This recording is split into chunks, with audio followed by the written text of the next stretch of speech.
আমরা এই জুলাই গণ অভ্যুত্থানে এই প্রজন্ম কর্মসংস্থানের বড় একটা দাবি নিয়ে কিন্তু মাননীয় স্পিকার চাকরির আন্দোলন থেকে আন্দোলনটা শুরু হয়েছিল।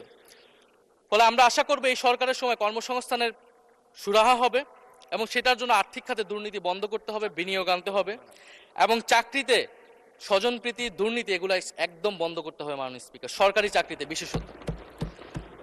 মাননীয় স্পিকার, একটা বিষয় যে সরকার এখন বলে দিচ্ছে যে বিরোধী দল কিভাবে কথা বলবে, কিভাবে বিরোধিতা করবে এবং বিরোধী দলের পতনও হয়ে যাবে, এরকম কথা মাননীয় স্পিকার সংসদে আমাদের শুনতে হচ্ছে।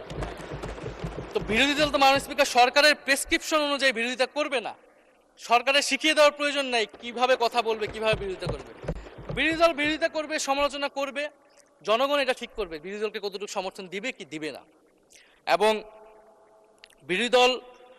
বিরোধী দলের রাজনীতি মাননীয় স্পিকার বিএনপি করেছে, আমরা দেখেছি, তখন ছোট ছিলাম। মাননীয় স্পিকার, আমি যখন ইন্টারমিডিয়েটে পড়ি, খালেদা জিয়া তখন গ্রেফতার হন এবং তার পরের দিন আমার বাবা রাজনৈতিক মামলায় গ্রেফতার হন। আমার মা আমাকে নিয়ে থানায়, কোর্টে এবং কারাগারে আমি আমার মায়ের সাথে ঘুরেছি মাননীয় স্পিকার। আমি জানি আমার এই অভিজ্ঞতা বাংলাদেশের লাখ লাখ মানুষের, ফ্যাসিবাদ বিরোধী আন্দোলন, রাজনৈতিক কর্মী যারা রয়েছে তাদের সকলের একই অভিজ্ঞতা মাননীয় স্পিকার। মাননীয় স্পিকার, সেই অভিজ্ঞতা থেকেই বিশ্ববিদ্যালয়ে যখন এসেছি প্রথম, মনে হয়েছে যে এই প্রজন্ম হিসেবে আমাদের একটা দায়বদ্ধতা আছে। আমার সামনে একজন স্বৈর শাসক থাকবে, বাংলাদেশের একজন ছাত্র হিসেবে আমি এটা মেনে নিতে পারিনি মাননীয় স্পিকার প্রথম বর্ষ থেকে। সেই জায়গা থেকে কাজ করেছি জুলাই গণ অভ্যুত্থানে। মাননীয় স্পিকার, আমি আমার এলাকা নিয়ে শুধু শেষ করব, সবাই যেহেতু এলাকা নিয়ে কথা বলে প্রথম আসলে, আমি মাননীয় প্রধানমন্ত্রীর প্রতিবেশী, ঢাকা 17-এর প্রতিবেশী হচ্ছে ঢাকা 11 মাননীয় স্পিকার।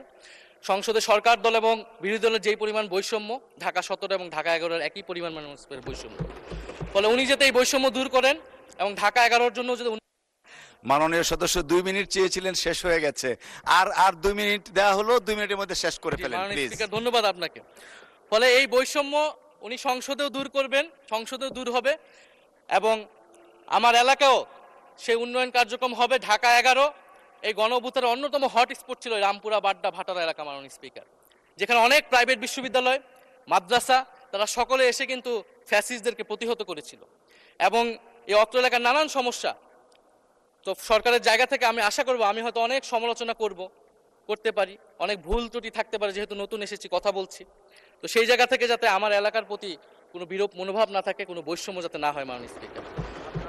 আপাতত ওনারা ওইখানকার যিনি পরাজিত প্রার্থী, তাদেরকে দিয়ে বিভিন্ন উন্নয়ন কার্যক্রম করছে প্রশাসক, এই সিটি কর্পোরেশনের প্রশাসক। তা আমার ক্রেডিটের দরকার নাই, কিন্তু উন্নয়ন হলেই মাননীয় স্পিকার চলবে।